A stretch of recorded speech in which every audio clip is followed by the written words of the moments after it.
ठीक है। तो हम लोग अभी तक जो पढ़े उसमें कोई दिक्कत, अभी तो कुछ खास पढ़े नहीं है फिर भी। हम्म।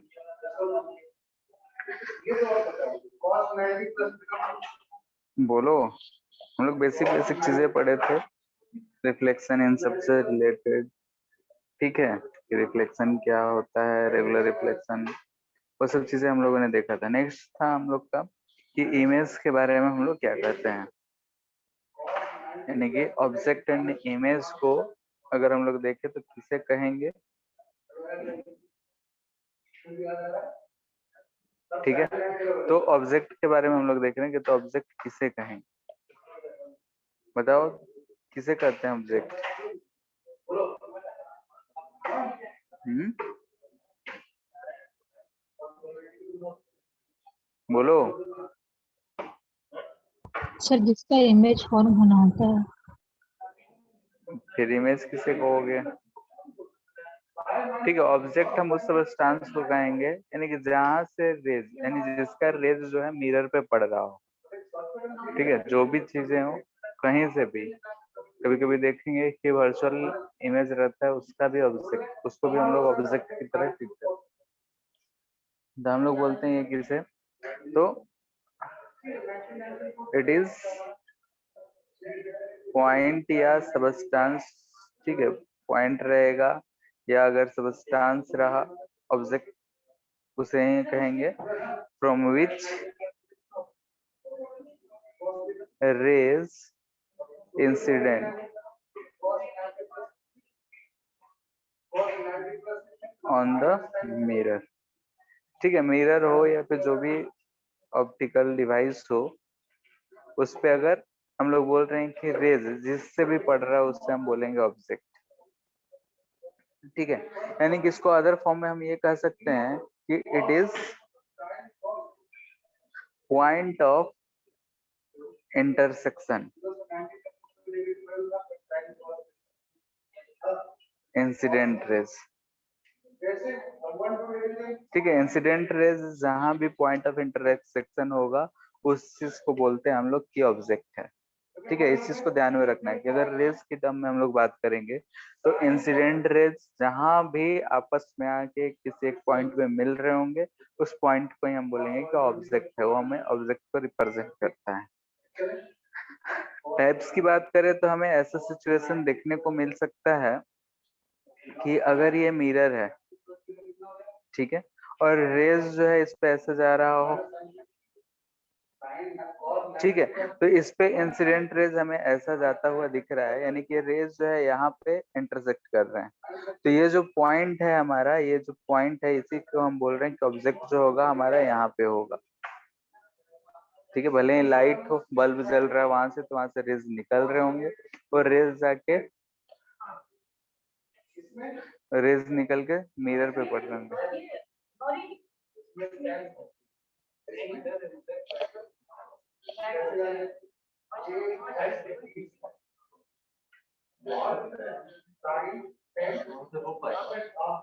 चेयर लगाना पड़ेगा। ठीक है, तो यहाँ पे अगर हम देख रहे हैं कि मिरर है, मिरर पे अगर रेज इंसिडेंट हो रहे हैं तो मिरर जहां भी कट कर रहे हैं, जहां भी, उस पॉइंट को हम लोग बोल रहे हैं कि वो पॉइंट जो है ऑब्जेक्ट है। ठीक है, वो जो पॉइंट है वो ऑब्जेक्ट है। ठीक है, दूसरा सिचुएशन ऐसे हो सकता है कि अगर ये हमारा मिरर है, ठीक है, ये जो मिरर है इस पे रेज ऐसे पड़ रहे हो। ठीक है, दो केसेस हो सकते हैं, मिरर पे यहाँ पे रेज जो है ऐसे आ रहे हैं। तो यहाँ पे हमें दिख रहा है कि अगर हम इस लेफ्ट साइड में जाएंगे तो ये रेज जो है कहीं भी इंटरसेक्ट नहीं होंगे। इंटरसेक्ट किधर होगा, तो इधर अगर हम पीछे एक्सटेंड करेंगे तो यहाँ इंटरसेक्ट करेगा, यानी कि ये जो है हम ऑब्जेक्ट बोल रहे हैं। ठीक है,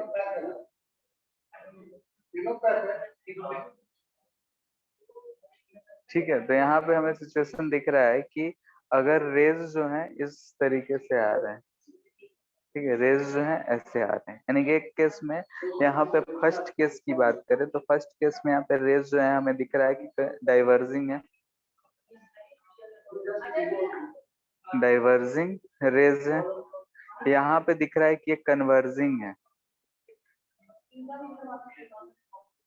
ठीक है, यानी कि रेज जो है एक ही जगह पे आ रहे हैं, कन्वर्जिंग है, और यहाँ पे दिख रहा है कि डाइवर्जिंग है, ठीक है। तो कन्वर्जिंग एंड डाइवर्जिंग रेज है। तो इसके ऊपर हम लोग ऑब्जेक्ट को दो अलग अलग पार्ट में बोलते हैं, इससे बोलते हैं हम लोग रियल ऑब्जेक्ट, और इस वाले सेकेंड केस जो है उसे हम बोलेंगे वर्चुअल ऑब्जेक्ट, ठीक है। तो हम लोग को दिख रहा है कि अगर ऑब्जेक्ट है,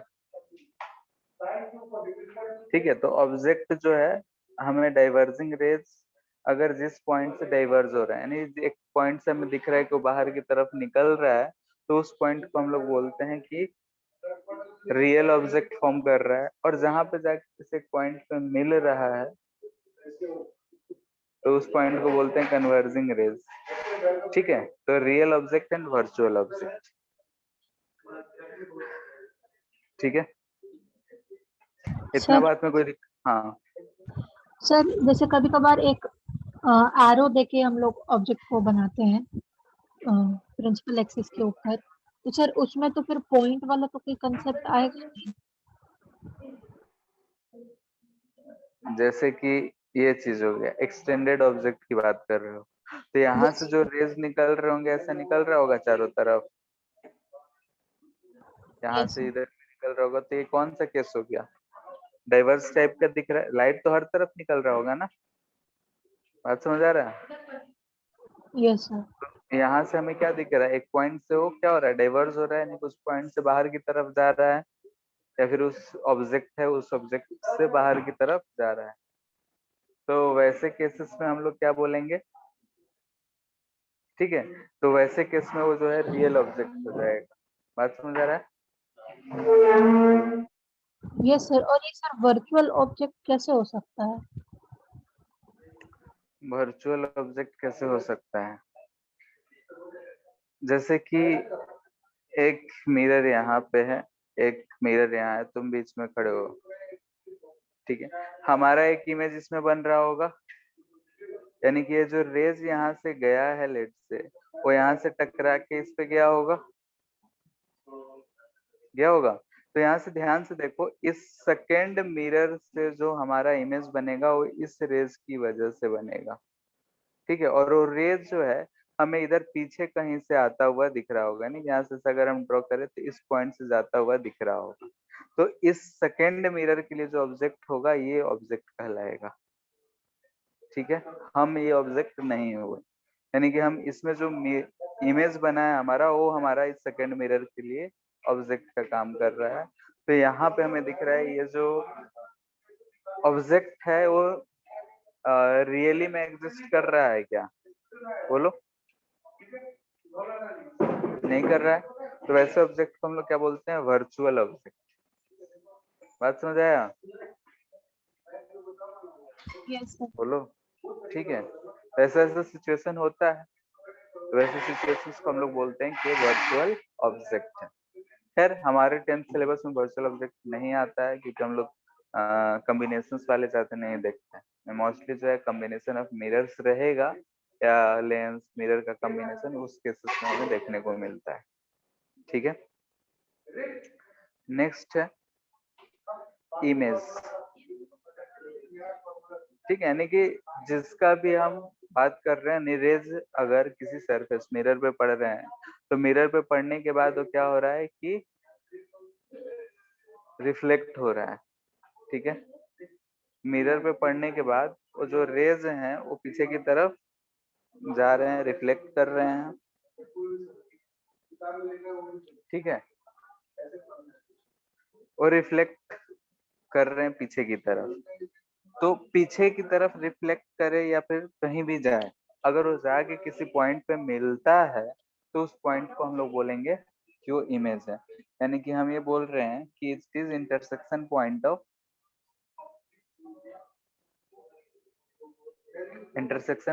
ऑफ रिफ्लेक्टेड रे होगा, ठीक है। अगर रिफ्रैक्शन होगा तो वहां पे रिफ्लेक्टेड रेज हो जाएगा, हम लोग यहाँ सिर्फ रिफ्लेक्शन ही पढ़ रहे हैं, तो इसलिए हम बोल रहे हैं कि इमेज जो होगा वो intersection point of reflected raise को रिप्रेजेंट करता है, ऊपर जैसे पढ़े इसमें भी दो केसेस हमें मिल सकते हैं, यानी कि टाइप्स की बात करें तो एक केस ऐसा हो सकता है, ये मिरर है, ठीक है, और इससे रेज जो है, चलो ऐसा हम बनाते हैं, मिरर को हटाओ, रेज जो है हो सकते हैं कि ये रिफ्लेक्टेड रेज ऐसा एक पॉइंट पे आके हमें मिलता हुआ दिख रहा हो, ठीक है, ये हम बोल रहे हैं कि रिफ्लेक्टेड रेज है, या फिर हो सकता है कि एक पॉइंट से ऐसा निकलता हुआ दिख रहा हो, ठीक है, रिफ्लेक्टेड की बात कर रहे हैं तो रिफ्लेक्टेड ही है। तो फर्स्ट केस में हमें दिख रहा है कि ये लाइन जो है ऐसा आके मिल रहा है, दूसरे केस में ऐसा, यानी एग्जाम्पल के तौर पे हम ऐसा कर सकते हैं कि ध्यान से देखो कि ऐसे जो रेज गया था वो इधर की तरफ जाएगा, ऐसे जो रेज आया था वो इधर की तरफ जाएगा, ठीक है, ये सेकंड केस हो गया ना, सॉरी, इधर बनाते हैं, ये हमारा मिरर है, यहाँ से रेज इधर गया, ये इधर जाएगा, ये इधर गया, हम लोग जानते हैं लॉज ऑफ रिफ्लेक्शन पढ़े हैं, जितना एंगल पे भेजेंगे नॉर्मल से उतने पे जाएगा। ये दोनों रेज जो है आगे कहीं मिलेंगे क्या, बताओ, नहीं मिलेगा, इसे हमें मिलाने के लिए इसे पीछे एक्सटेंड करना पड़ेगा, तो इस जगह पे मिल रहा है, तो ये जो पॉइंट हुआ यही हमारा इमेज हुआ। और यहाँ पे ध्यान से देखो तो ये लाइन जो है रियली में इंटरसेक्ट नहीं कर रहे हैं, अपीयर टू इंटरसेक्ट हो रहा है, तो ऐसे को हम लोग बोलते हैं वर्चुअल इमेज, ठीक है, इसे क्या कहेंगे हम लोग, वर्चुअल इमेज, यानी कि इंटरसेक्टेड रेज क्या हो रहे हैं, रेज अपीयर टू मीट है,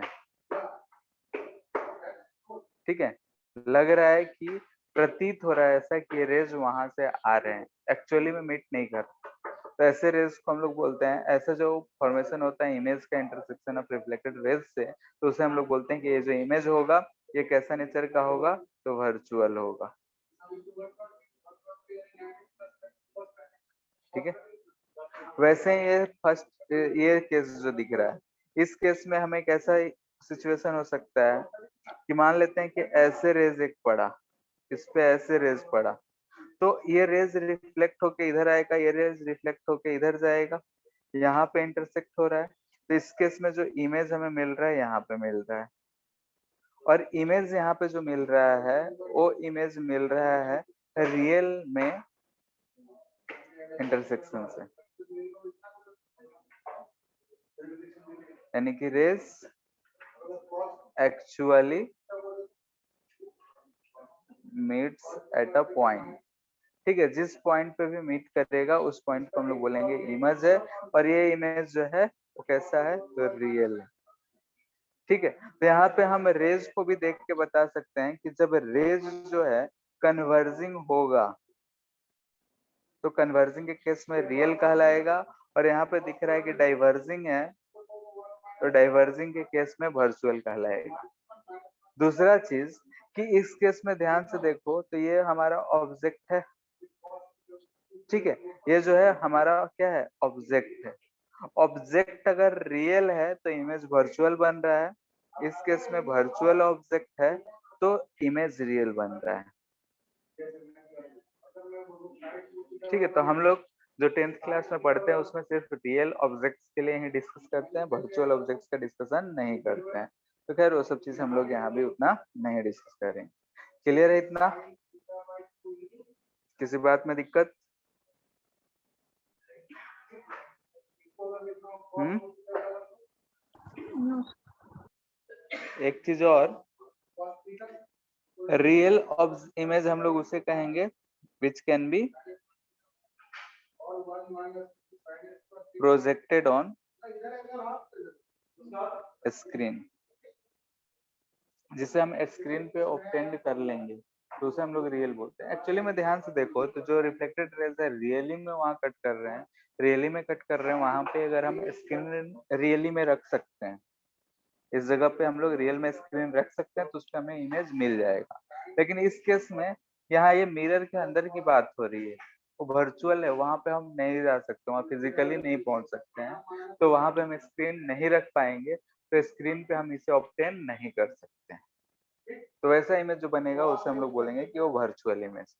जैसे कि अगर हम मिरर के सामने खड़े होते हैं और हमारा इमेज उसमें दिखता है, उस इमेज को हम लोग वहां स्क्रीन लगा ही नहीं सकते हैं कि हम उसे ऑब्टेन कर पाए, क्योंकि मिरर के जस्ट अंदर में हमें दिख रहा है कि इमेजिनरी वर्ल्ड है, उसमें वो आदमी खड़ा दिखता है।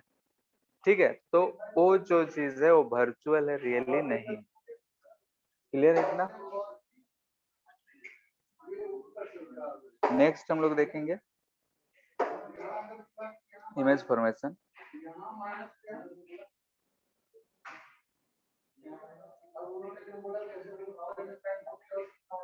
पहला प्लेन मिरर के लिए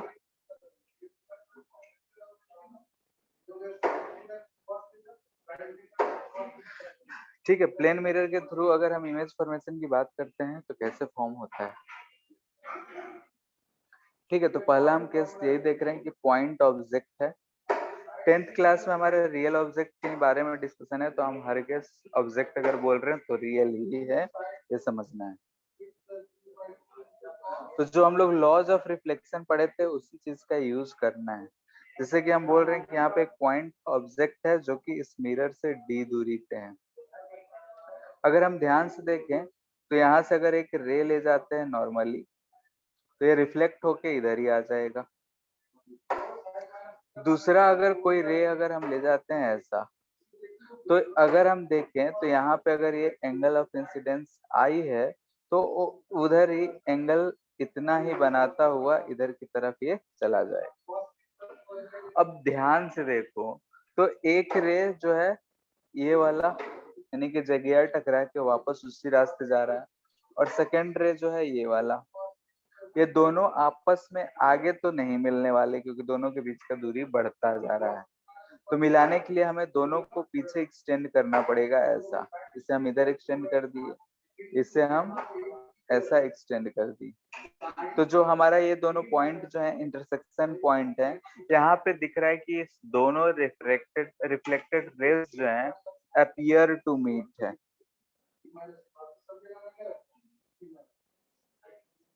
ठीक है, यानी कि लग रहा है, ऐसा प्रतीत हो रहा है कि इस पॉइंट पे मिल रहा है। तो ये जो इमेज होगा ये हमें दिख रहा है कि ये वर्चुअल होगा। ठीक है, यानी कि जो इमेज यहाँ फॉर्म किया वो वर्चुअल इमेज, यानी कि इस केस में हमें जो इमेज मिल रहा है वो वर्चुअल। इसे याद रख सकते हैं कि रियल ऑब्जेक्ट के लिए जब प्लेन मिरर में इमेज बनता है वो हमेशा वर्चुअल ही होता है। दूसरी चीज, अगर ये दूरी d है, अगर ये x दूरी हम बोले, तो इस x दूरी को हम कैसे पता कर सकते हैं? तो ध्यान से देखें तो यहाँ पे एक कैसा लाइन है, ये एंगल अगर आई है, तो ये 90 माइनस आई, तो ये एंगल कितना मिलेगा बताओ? आई ही। ठीक है, वैसे ही अगर ध्यान से देखो तो ये एंगल आई है, तो ये एंगल भी आई होगा, तो ये एंगल भी हमें आई ही दिख रहा है। ये एंगल 90 डिग्री। दोनों ट्रायंगल्स को ध्यान से देखो, ट्रायंगल्स दोनों देख पा रहे हो? Triangle O A B and triangle A B I, क्या दोनों आपस में सिमिलर, क्या कॉन्ग्रुएंट दिख रहे हैं? आरएचएस से यस सर, कॉन्ग्रुएंट है।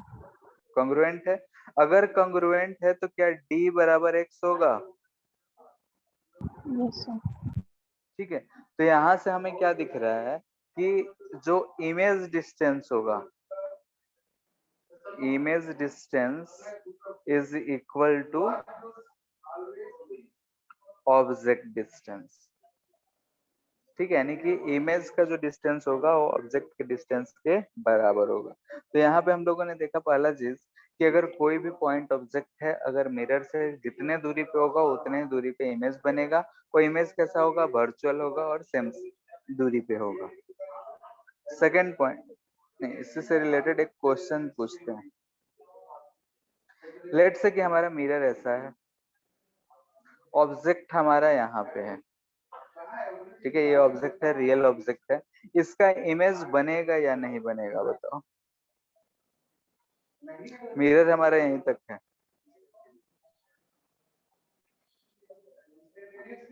हम्म,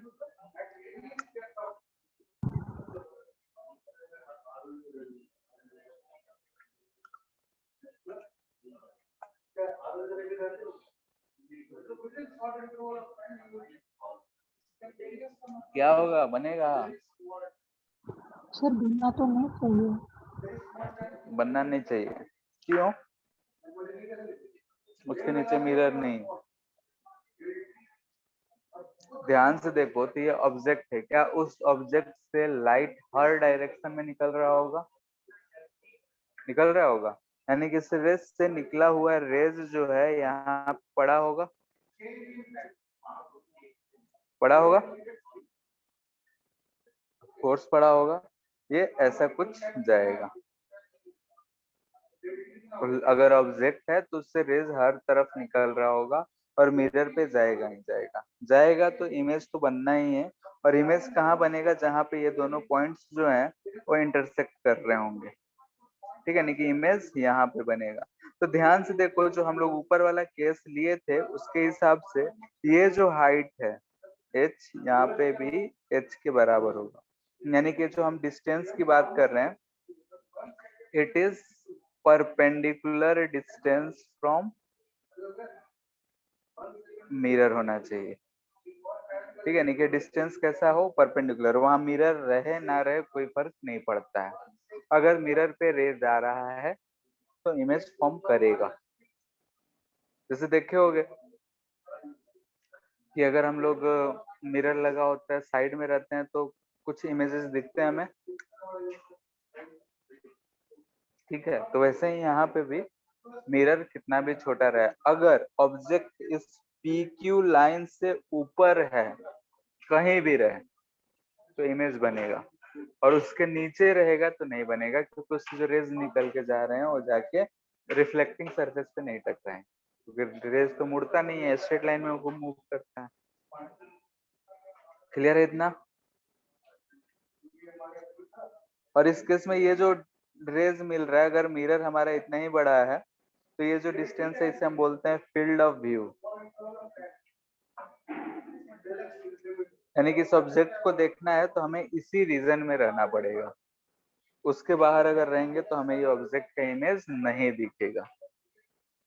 जैसे देखे होगे कि अगर मिरर छोटा सा रहता है तो हम लोग साइड में जाते हैं तो हमें गेट भी नजर आता है, दूसरे रूम के चीज भी दिखते हैं, सामने रहते हैं तो उसी चीज का बस पीछे वाला ही दिखता है, ऐसा फील किए होगे,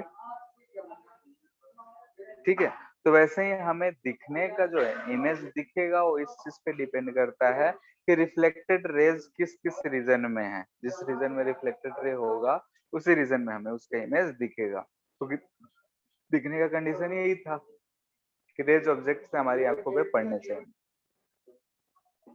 एक छोटा सा क्वेश्चन और पूछते हैं, ठीक है, सुन लो, लिखे गया। एक लेट से कि एक हाथी है, ठीक है, उसे एक हम कांच जो है, छोटा सा टुकड़ा है एकदम एक सा, एक कांच का टुकड़ा है यानी कि मिरर का टुकड़ा है, इसमें उस हाथी का इमेज बनेगा तो बनेगा कि नहीं बनेगा? पूरा बनेगा, आधा बनेगा, कितना बनेगा? बोलो।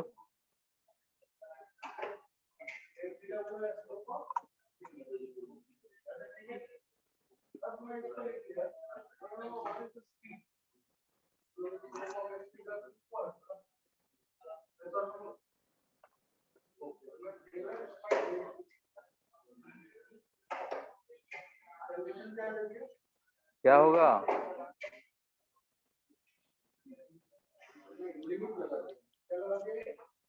सवाल क्लियर है?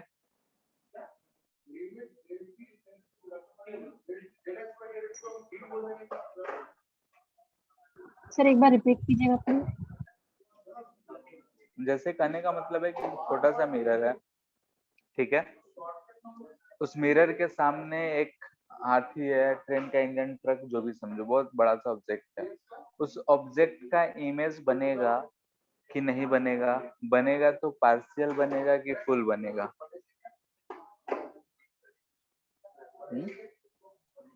इतू से हम बोल रहे हैं कि मिरर है और यहाँ पे बहुत बड़ा ऑब्जेक्ट है, तो इस ऑब्जेक्ट का इमेज इसमें बनेगा तो पार्शियल बनेगा, फुल बनेगा कि बनेगा ही नहीं, क्या होगा बताना है।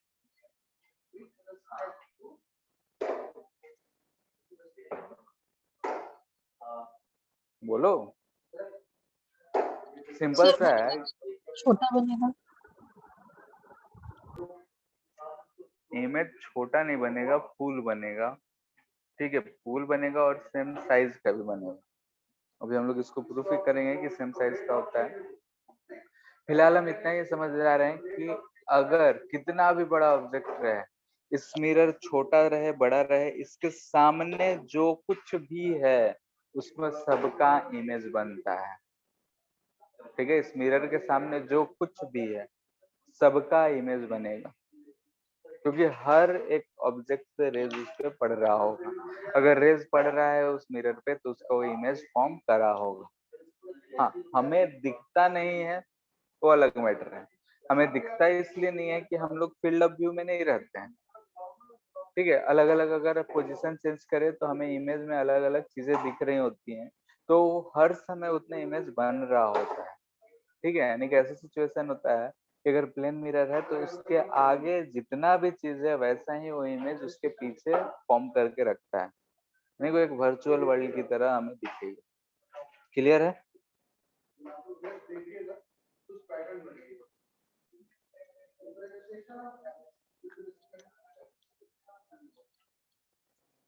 लाइन ऑब्जेक्ट, लाइन ऑब्जेक्ट बोलते हैं या एक्सटेंडेड ऑब्जेक्ट। एक्सटेंडेड ऑब्जेक्ट किसे कहते हैं? ऊपर वाला पॉइंट ऑब्जेक्ट था, ऐसे अगर छोटा छोटा छोटा छोटा छोटा छोटा पॉइंट्स को अगर हम मिला के कुछ बना देते हैं तो हमें एक्सटेंडेड ऑब्जेक्ट नजर आता है। ठीक है, तो जनरली हम लोग एक्सटेंडेड ऑब्जेक्ट को एक लाइन से ऐसा ड्रॉ कर लेते हैं। तो अगर ऐसा रहा तो क्या होगा वो चीज डिस्कस करते हैं हम लोग। यहाँ पे अगर एक ऑब्जेक्ट है, ठीक है, अगर ये डी दूरी पे है तो बताओ कि ये एक पॉइंट ए है और एक ये पॉइंट बी है, तो ए का इमेज जो है क्या इधर डी दूरी पे ही बनेगा? सिर्फ इस पॉइंट के बात कर रहे हैं तो बनेगा। बी का भी वैसे ही हमें सेम लाइन में सेम दूरी पे ऐसा बनेगा। ठीक है, अब यहाँ सवाल उठता है कि हम यही दो पॉइंट क्यों लिए?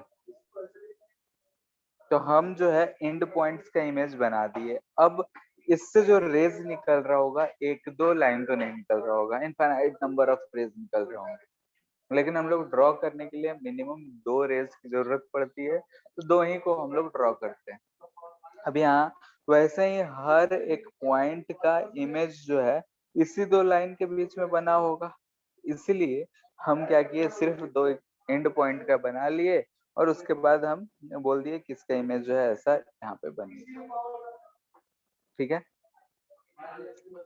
अब यहाँ पे अगर हम बोले कि इसका हाइट एच नॉट है तो इसका हाइट भी एच आई जो होगा एच नॉट के बराबर होगा, दिख भी रहा है। इसे सिमिलरिटी से हम लोग पूर्व सिमिलरिटी बोल रहे हैं, कॉन्ग्रुएंसी से प्रूफ भी कर सकते हैं। ठीक है, तो यहाँ से हम बोल रहे हैं कि image form will be of same height as that of object. Object का जितना इमेज होगा उतना ही इमेज जो हाइट होगा वो हमारा इमेज का भी होगा। तो यहाँ से एक छोटा सा टर्म हम लोग आगे यूज करते हैं, मैग्निफिकेशन, वो बता ही देते हैं। मैग्निफिकेशन जो होता है वो height of image upon height of object होता है। तो यहाँ पे हमें 1 दिख रहा है। मैग्निफिकेशन हमें ये रिप्रेजेंट करता है कि हाइट ऑफ इमेज और हाइट ऑफ ऑब्जेक्ट का रेशियो क्या है। अगर दोनों बराबर है तो 1 होगा, हाइट ऑफ इमेज ज्यादा होगा तो ग्रेटर देन 1 होगा, हाइट ऑफ इमेज कम होगा तो लेस देन 1 होगा। तो यहाँ से हम लोग ये चीज देख सकते हैं। तो इस केस में मैग्निफिकेशन जो होता है वो 1 होता है। ठीक है, इतना बात में कोई दिक्कत?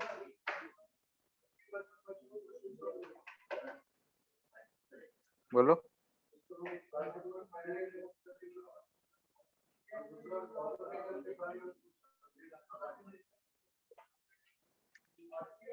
बोलो,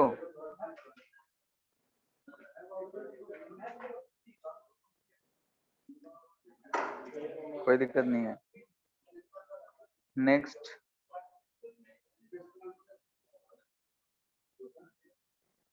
image formed will be laterally inverted। ठीक है, लेटरल इन्वर्जन का मतलब होता है, ये जो लेटरल इन्वर्जन है, यानी कि रोटेटेड बाई 180 डिग्री, ये रिप्रेजेंट करता है कि वो जो है 180 डिग्री से रोटेटेड होगा।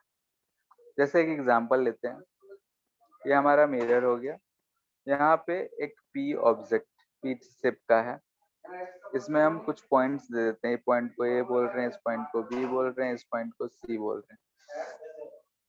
अभी हम लोगों ने देखा है कि जो ऑब्जेक्ट, जो भी पॉइंट जहाँ जितने दूरी पे है उतने ही दूरी पे रहेगा, तो हमें दिखेगा कि सी डैश यहाँ बना है, ए डैश इधर कहीं बनता हुआ दिखेगा और बी डैश उसी लाइन में नीचे बनता हुआ दिखेगा।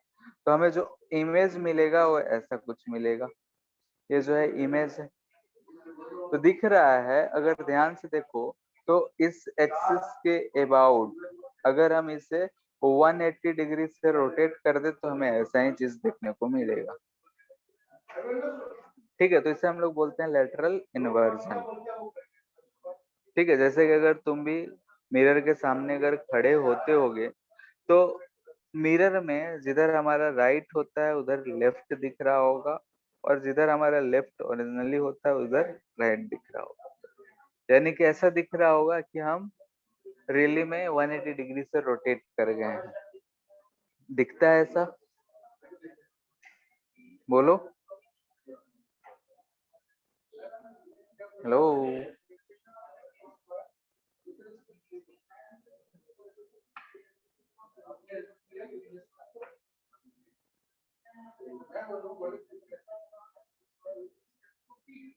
बोलो, आवाज नहीं जा रहा है क्या?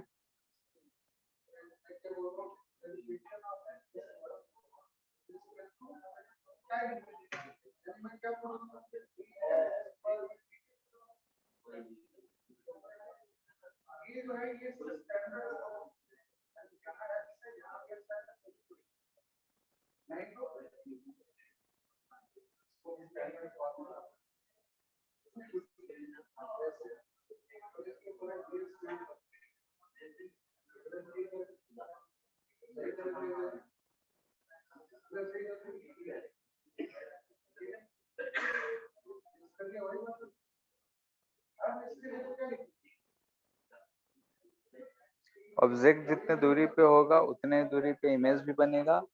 थर्ड, साइज जो होगा सेम होगा। ठीक है, यानी कि हाइट ऑफ इमेज जो होगा हाइट ऑफ ऑब्जेक्ट के बराबर होगा। फोर्थ, लेटरली इन्वर्टेड होता है।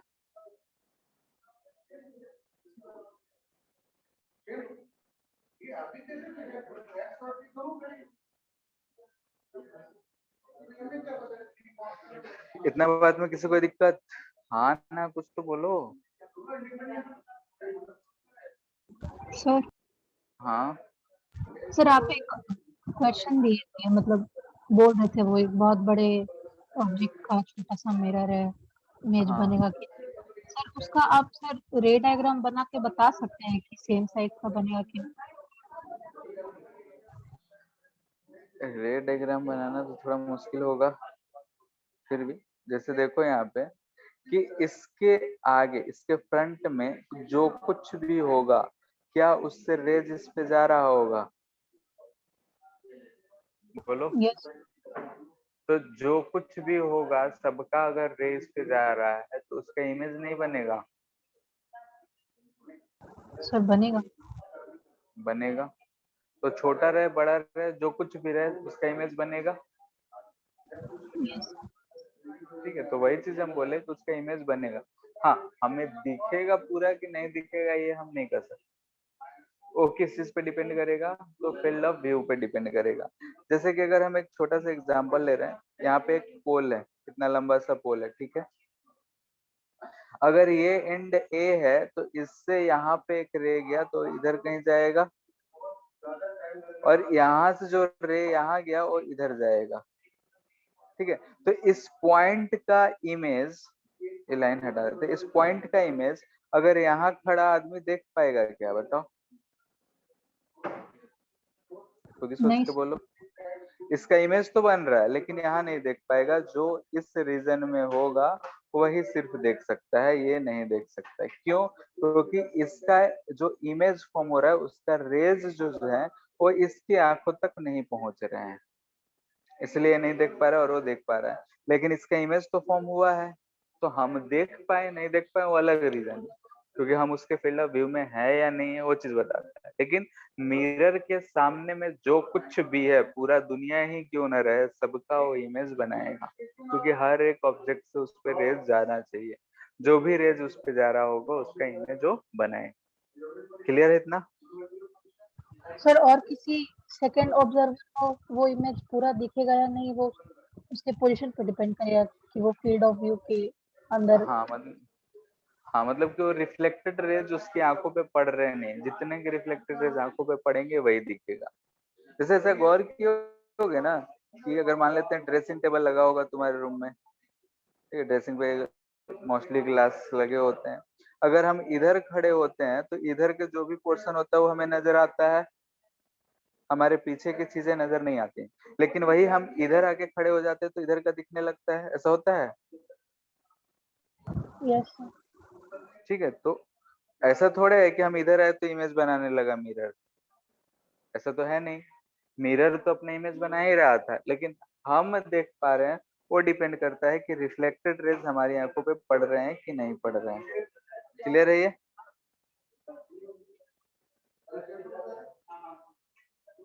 Yes sir.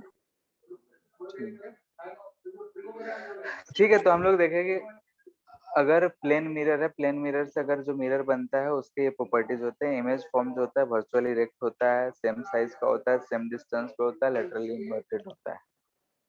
ठीक है, अगर इसके यूजेस के बारे में बात किया जाए तो क्या होगा? यूजेस ये होमवर्क है, हम नहीं बताएंगे।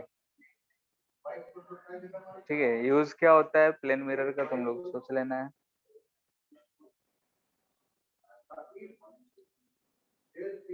अच्छा एक चीज और, एम्बुलेंस जो होता है देखे होगे तो उल्टा लिखा हुआ रहता है, लेटरली इन्वर्टेड जैसा बनता है वैसा लिखा होता है, क्यों बता सकते हो? यस क्यों?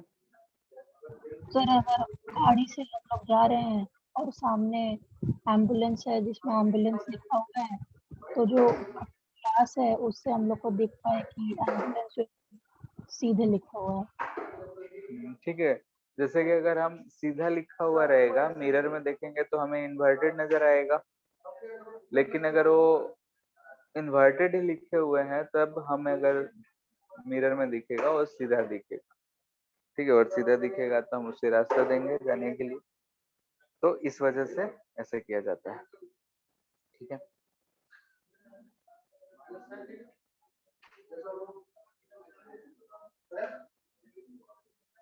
मान लेते हैं कि ऐसे दो मिरर्स हैं, या फिर ऐसे समझो, यहाँ पे एक ऑब्जेक्ट है जो कि यहाँ से 5 मीटर की दूरी पे है, इसका इमेज कहाँ बनेगा? इधर।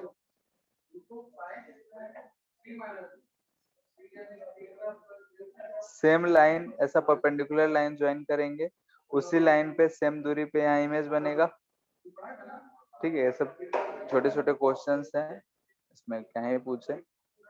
ऐसे बोल रहे हैं कि इसमें ऐसा दो पैरेलल मिरर्स हैं, ये मिरर 1 है, ये मिरर 2 है। अगर हम यहाँ बीच में खड़े हैं तो नंबर ऑफ इमेजेस कितने होंगे? Sir infinite. इनफाइनाइट। ठीक है, यानी कि जो रेज है यहाँ पे दिख रहा है किधर से ऐसा जो है बार बार रेज इसी में टकरा रहा है, तो जो भी रेज है बार बार टक्कर खा रहा है, यानी कि उसके बार बार इमेज बनेंगे, इनफाइनाइट नंबर ऑफ इमेज बनेगा। कभी गए होगे सलून या फिर पार्लर इस सब में, तो वहां पे ऐसे मिरर लगे होते हैं, तो उसमें हमें दिखता है कि हम लाइन से बैठे हुए हैं, बहुत सारे इमेजेस दिखते हैं। वैसे ही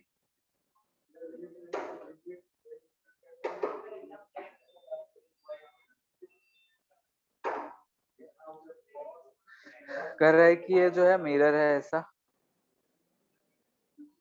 इस पे रे एक ऐसे आ रहा है, ठीक है, और ये जो एंगल है थीटा है। तो बोल रहा है, पूछ रहा है कि रिफ्लेक्टेड रे कितने एंगल पे जाएगा, ठीक है, 90 डिग्री है, यानी ड्रॉ करना है। अब कॉपी तो चेक नहीं कर सकते हैं, तो तुम लोग ड्रॉ करके बताओ कैसे जाएगा।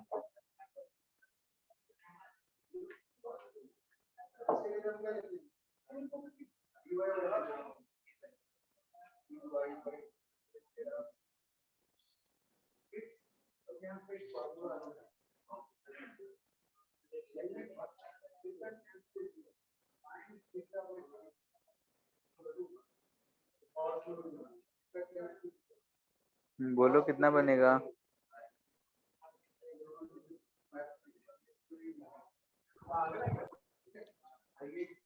सर क्या कितना नंबर आपको मुझे? चलो दे ही देते हैं।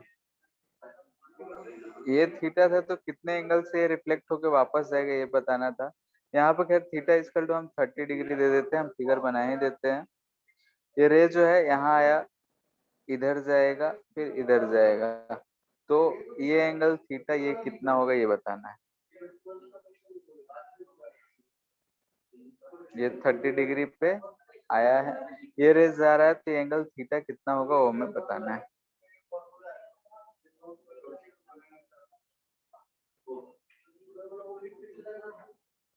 अच्छा बोलो 30 हो। 30,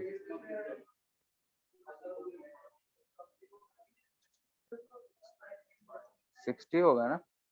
यहाँ पे ये 30 है, तो ये एंगल कितना होगा, एंगल ऑफ इंसिडेंस जो होता है, एंगल ऑफ रिफ्लेक्शन, यानी कि भी 30 डिग्री होगा। ये 30 है, तो दिख रहा है कि अपोजिट एंगल है, तो ये भी 30 डिग्री होगा। ये 30 डिग्री होगा, यानी कि हम बोल सकते हैं कि ये वाला एंगल 60 डिग्री होगा। तो सेकेंड मिरर के लिए एंगल ऑफ इंसिडेंस 60 है, तो थीटा का वैल्यू कितना होगा, 60 डिग्री।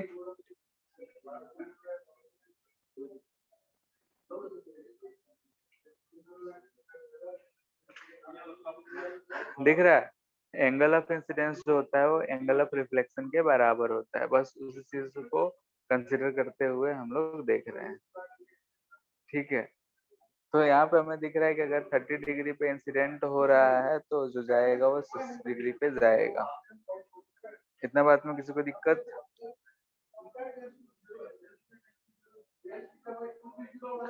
तो इतना के बाद जो है हम लोग को दे रखा है जो भी, उसे डीसी पांडे बोल रहे हैं, ये क्या कहते हैं, कौन सा बुक है तुम लोग का, एस चांद चलता है ना, एस चांद से जो प्लेन मिरर वाला है,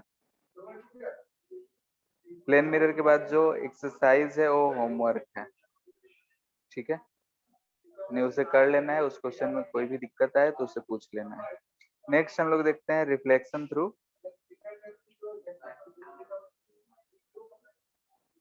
स्फेरिकल सरफेस।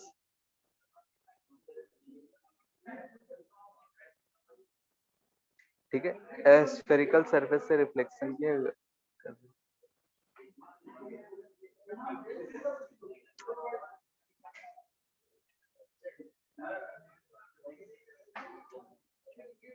स्फेरिकल सरफेस हम लोग इसलिए कहते हैं क्योंकि हम कर्व सरफेस की बात कर रहे हैं, लेकिन उसमें सरफेस जो होगा वो स्फेयर होता है, यानी कि हम जो मिरर बनाते हैं वो ऐसा है कि स्फेरिकल ग्लास का टुकड़ा होता है, हॉलो स्फेयर है, ठीक है, स्फेरिकल हॉलो स्फेयर है, मेड ऑफ ग्लास है, मेड ऑफ क्या है, ग्लास है। तो इसका एक सेंटर होगा और इसका कुछ रेडियस होगा, ठीक है। ये स्फेरिकल हॉलो स्फेयर यानी अंदर खोखला होगा, जो टेनिस बॉल आता है उसकी तरह समझ सकते हो, जो कि किस चीज का बना हुआ है, तो ग्लास का बना हुआ है, ठीक है। अब अगर हम लोग इसको यहाँ से कट कर दें, ठीक है, इस पोर्शन को हम कट कर लिए, कट आउट कर लिए, तो कट आउट करेंगे तो हमें इस तरीके का कुछ शेप मिलेगा, ठीक है, यानी कि इस तरीके का हमें एक ग्लास का टुकड़ा मिल रहा है, ठीक है। इसी चीज को हम लोग सिर्फ ऐसे रिप्रेजेंट कर देते हैं कि ऐसा कर्व सरफेस है, लेकिन वो है क्या, तो इस स्फीयर का पार्ट। अब ये तो है ग्लास का, अगर हमें इससे सिल्वरिंग करना है तो हम सिल्वरिंग इसके इस साइड से कर सकते हैं या इस साइड से। इस साइड को हम लोग बोलते हैं कनकेव साइड, पहले भी ये हम लोग लास्ट क्लास डिस्कस किए थे। इसे बोलते हैं कन्वेक्स साइड, ठीक है। तो सिल्वरिंग अगर करना हो तो हम लोग ऐसे दो केसेस कर सकते हैं कि एक बार इधर से हम सिल्वरिंग कर दें और एक बार इधर से सिल्वरिंग कर दें, ठीक है। तो दो केसेस हो रहा है, यानी कि शेप ऐसा होगा, लेकिन ड्रॉ हम 2D में करते हैं तो एक सर्कुलर टाइप से रिप्रेजेंट करते हैं। यहाँ पे रिफ्लेक्टिंग सरफेस जो है वो हमें दिख रहा है कनकेव साइड है, तो इसे बोलते हैं हम लोग कनकेव मिरर, और इसे बोलेंगे हम लोग कन्वेक्स मिरर, क्योंकि इसका जो रिफ्लेक्टिंग साइड है ये कन्वेक्स साइड है, यानी कि अगर इधर से रह जाएगा तो रिफ्लेक्ट नहीं करेगा, इधर से जाएगा वही रिफ्लेक्ट करेगा, ठीक है। तो इसे स्फेरिकल मिरर्स कहा जाता है। स्फेरिकल मिरर क्यों, क्योंकि it is a part of sphere, एक स्फेयर था उससे हम कट आउट करेंगे।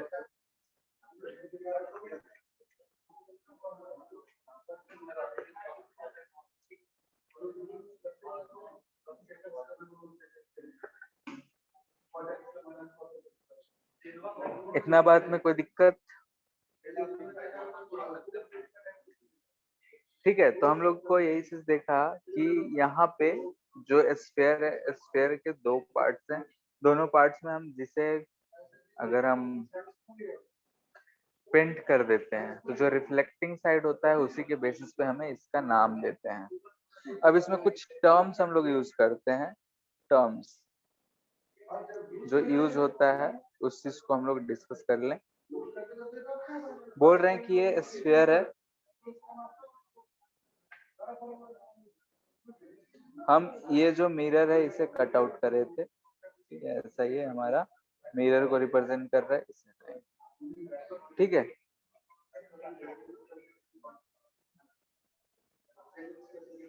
तो हमें दिख रहा है कि ये मिरर है, इसका कुछ ये सेंट्रल पॉइंट होगा, इस पॉइंट को क्या बोलते हैं हम लोग, पोल। पोल क्या होगा, सेंट्रल पॉइंट,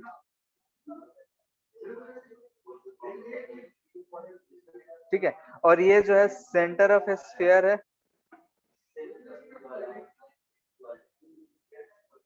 ठीक है। यहां से ये जो लाइन हम मिलाते हैं, ठीक है, अगर ऐसा हम लाइन ड्रॉ कर दें जो कि सेंटर, यानी कि जिस भी स्फीयर का ये पार्ट है, मिरर जिस स्फीयर का पार्ट है उसके सेंटर से अगर इस सेंट्रल पॉइंट यानी कि पोल जिसे कहते हैं इसे मिलाते हैं तो इसे हम बोलते हैं कि ये प्रिंसिपल एक्सिस है, ठीक है। ये जो पॉइंट है सेंटर ऑफ स्फीयर, इसे हम लोग बोलते हैं centre of curvature.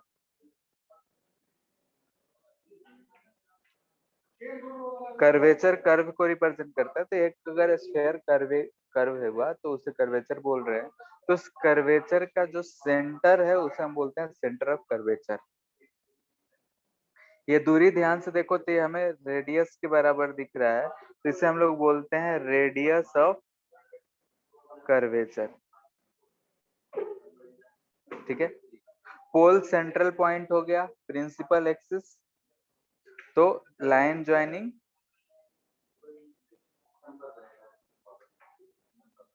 Pole and centre of curvature,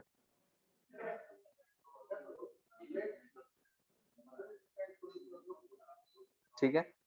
centre of curvature किसे कहते हैं, तो centre of sphere of which mirror is part, ठीक है। मिरर जिस भी स्फीयर का पार्ट है उसे हम बोलेंगे कि ये सेंटर ऑफ कर्वेचर है। ये हम बोलेंगे radius of sphere of which mirror is part. ठीक है, मिरर जिसका भी पार्ट है उस स्फीयर का सेंटर रेडियस इस चीज को रिप्रेजेंट करता है। ठीक है, तो ये 4 पॉइंट्स हम लोग ज्यादा यूज करते हैं, pole, radius of curvature, centre of curvature, principal axis. कोई सा भी हो, ठीक है, किसी जो भी मिरर हो, स्फेरिकल मिरर होना चाहिए। अब वो कन्वेक्स हो या कनकेव हो, दोनों के लिए सारी चीज डिफाइंड है और यही सेम चीज डिफिनेशन।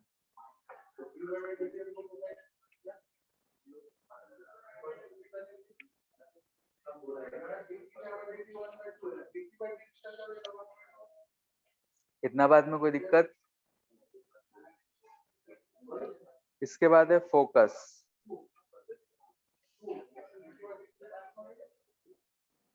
ठीक है, फोकस किसे डिफाइन करते हैं? ठीक है, तो फोकस हम लोग डिफाइन करते हैं कि अगर मान लेते हैं कि हमारे पास मिरर है, कर्व मिरर है, ये हम कनकेव मिरर ले लिए, दोनों केस हम साथ साथ डिस्कस कर रहे हैं, इधर हम कन्वेक्स मिरर ले लिए। तो यहाँ से जो लाइन जा रहा है सेंटर से, इसे हम बोल रहे हैं कि प्रिंसिपल एक्सिस है। प्रिंसिपल एक्सिस है, ये सेंटर ऑफ कर्वेचर सी है, ये पॉइंट पी है, इन दोनों के बीच का दूरी आर के बराबर होगा, यानी रेडियस ऑफ कर्वेचर।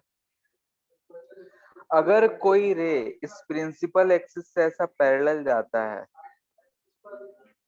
ठीक है, ये जो है हमारा प्रिंसिपल एक्सिस है, इस प्रिंसिपल एक्सिस से रे पैरेलल आता है, तो हम जानते हैं किसी भी कर्व पे अगर हमें नॉर्मल ड्रॉ करना होता है, वैसे अगर कोई भी गोलाकार शेप है, यहाँ से रेडियस जो होगा वो यहाँ पे टेंजेंट दोनों आपस में नॉर्मल होते हैं। ठीक है, तो यहाँ पे अगर रे आ रहा है, तो अगर हमें इस पे नॉर्मल ड्रॉ करना है, यानी कि सरफेस से नॉर्मल ड्रॉ करना है, तो जो है इस रेडियस सेंटर ऑफ कर्वेचर से जो लाइन पास होगा वही होगा। यानी कि इंसिडेंट रे हमें दिख रहा है, ये जो लाइन है ये नॉर्मल दिख रहा है, रिफ्लेक्टेड यहाँ से फिर से सेम एंगल बना के ऐसे जाएगा। ठीक है, यानी कि अगर ये एंगल आई है, एंगल ऑफ इंसिडेंस, तो ये एंगल हमें एंगल ऑफ रिफ्लेक्शन दिख रहा है, और आई जो होगा वो एंगल आर के बराबर होगा, ये लॉ है। तो ये यहाँ से जाने के बाद दिख रहा है कि इस पॉइंट पे कट कर रहा है, इस पॉइंट को हम लोग बोलते हैं फोकस या फिर प्रिंसिपल फोकस। ठीक है, वैसे ही इस केस में भी होगा, ये हम बोल रहे हैं कि प्रिंसिपल एक्सिस है। ऑफ कोर्स इसमें सेंटर ऑफ कर्वेचर जो है इधर होगा, दिख रहा है कर्व इधर है तो सेंटर इधर ही होगा। अगर हम इस केस में कोई रे ऐसे ले आते हैं, तो हमें दिख रहा है यहाँ से अगर हम ये रे ड्रॉ करेंगे तो ये जो है इस सरफेस पे नॉर्मल होगा, तो नॉर्मल है तो ये एंगल ऑफ आई है, तो इस पे जो रे जाएगा वो रिफ्लेक्ट होके दिख रहा है किधर जाएगा। ठीक है, तो ये एंगल आर हमें दिख रहा है। ठीक है, एंगल आई और एंगल आर, ये वाला एंगल। ठीक है, तो यहाँ पे ऐसे जा रहा है, तो ये लाइन अगर हमें दिख रहा है कि प्रिंसिपल एक्सिस को कहाँ कट करेगा, तो हमें ऐसे पीछे की तरफ एक्सटेंड करना पड़ेगा, तो इस पॉइंट पे कट कर रहा है, तो ये हमें दिख रहा है कि फोकस है।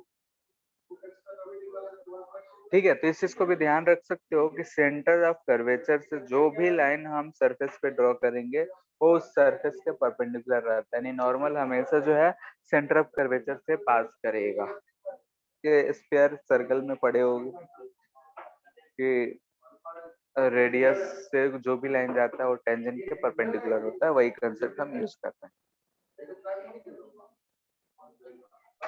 ठीक है, तो ये जो पॉइंट है इसे हम फोकस बोलते हैं, और ये दोनों जो डिस्टेंस है इसे हम फोकल लेंथ बोलते हैं। इसमें भी ये जो डिस्टेंस है ये फोकल लेंथ रिप्रेजेंट करता है। यहाँ से बोल सकते हैं कि rays parallel to principal axis intersect principal axis intersects, और अपीयर टू इंटरसेक्ट्स लिख लेते हैं क्योंकि सेकंड केस में अपीयर हो रहा है।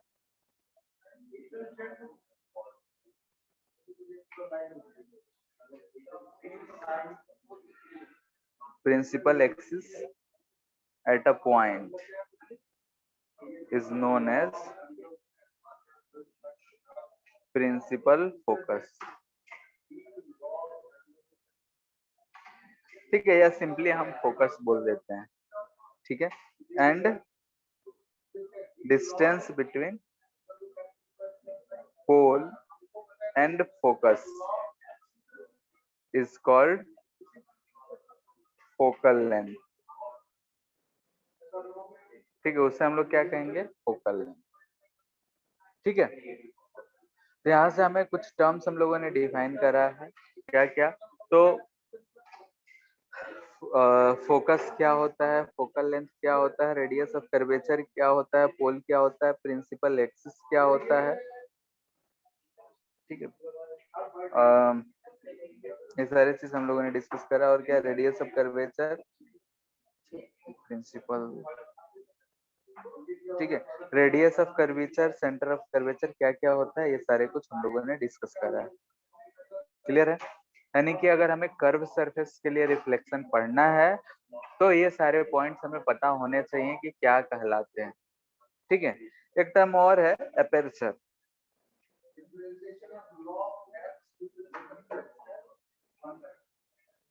ठीक है, एपर्चर क्या करते हैं, तो जैसे कि हम बोले कि ये हमारा मिरर हो गया, तो जो भी रेज आ रहे होंगे इस वाले सरफेस, यानी कि वाला जो रेडियस दिख रहा है, इतना जो ये डिस्टेंस, यानी कि डायमीटर अगर डी बोले, तो इधर से जो रेज आ रहे होंगे वही चीज जो होगा हमें इससे रिफ्लेक्टेड दिख रहा होगा। तो एपर्चर जो है इसी चीज को बोलते हैं, यानी कि जितने इफेक्टिव रीजन से रेज इस पे जा रहा होगा, तो ये जो है डायमीटर ऑफ एपर्चर है, ठीक है। इसका डिफिनीशन हमसे नहीं पूछता है, तो बस ध्यान में रखना है कि एपर्चर को बोलते हैं, यानी कि जितना भी सरफेस है आगे की तरफ उसे हम बोलते हैं। अब इसे अंदर से पेंट करें या बाहर से, यानी कि कनकेव साइड से पेंट करें कि कन्वेक्स साइड से, उसके हिसाब से हमें दिखेगा कि इसमें रिफ्लेक्टिंग सरफेस कैसा बन रहा है, और उसके हिसाब से हम लोग बोलेंगे कि इसमें जो है ये जो मिरर है वो हमारा कैसा है, कनकेव मिरर है या फिर कन्वेक्स मिरर है। इतना बात में किसी को दिक्कत?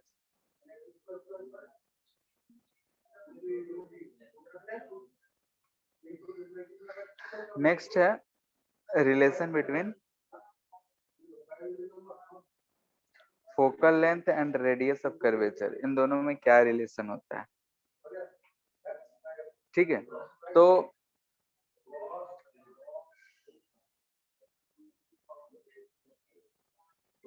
फॉर पैरेक्सियल रेज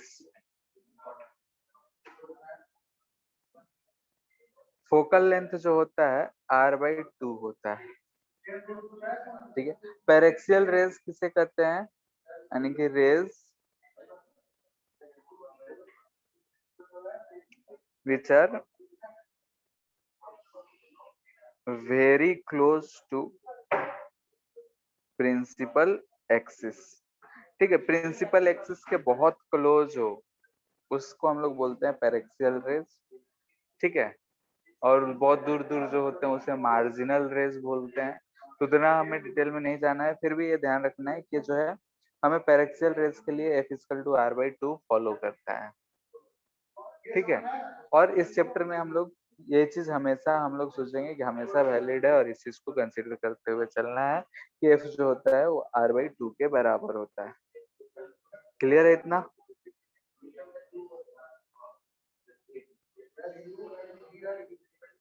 ठीक है। तो इसके आगे है रूल्स फॉर इमेज फॉर्मेशन, तो रूल्स और इमेज फॉर्मेशन हम लोग नेक्स्ट क्लास में करेंगे,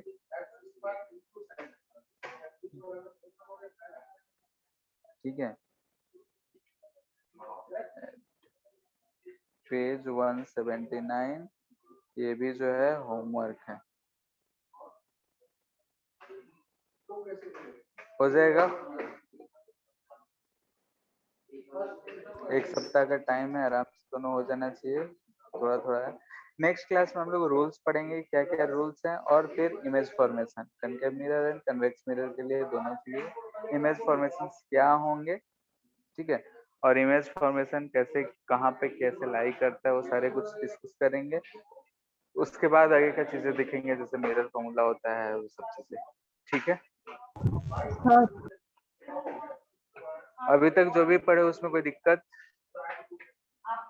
किसी भी बात में दिक्कत सर हो? हाँ सर बोलो। एक वो भी सुने थे कि यस सर। सर आ रही है आवाज? हाँ हाँ। Yes sir. यस सर एक वो भी देखे थे कि इमेज मिरर की तरफ इतना मीटर पर सेकंड करना है, मतलब सॉरी ऑब्जेक्ट मीटर पर सेकंड मूव कर रहा है और कुछ रिलेटिव वेलोसिटी वाला भी था। शायद एक्शन में देखे थे। प्लेन मिरर के लिए था। शायद सर। ठीक है, उसको भी डिस्कस कर लेंगे। रिलेटिव मोशन पढ़े हो क्या? अच्छा तुम लोग तो पढ़ लिए हो ना। ठीक है, यस तो उसको बता ही देंगे। रिलेटिव मोशन पढ़ लिए हो, B A B equal to B A minus B भी लिखते हैं। वेक्टर ये सब तो पढ़ ही लिए हो, ध्यान ही नहीं रहता है, नहीं तो बता ही यस देते हैं। ठीक है, तो नेक्स्ट क्लास में हम बता देंगे। याद दिलाना नेक्स्ट क्लास में ये चीज, और इलेक्ट्रिक फील्ड वाला, इलेक्ट्रिक फील्ड लाइंस वाले जो थे वो दोनों खत्म ही कर देंगे। ठीक है। ठीक यस है। ठीक है फिर आज इतना ही रहने देते हैं।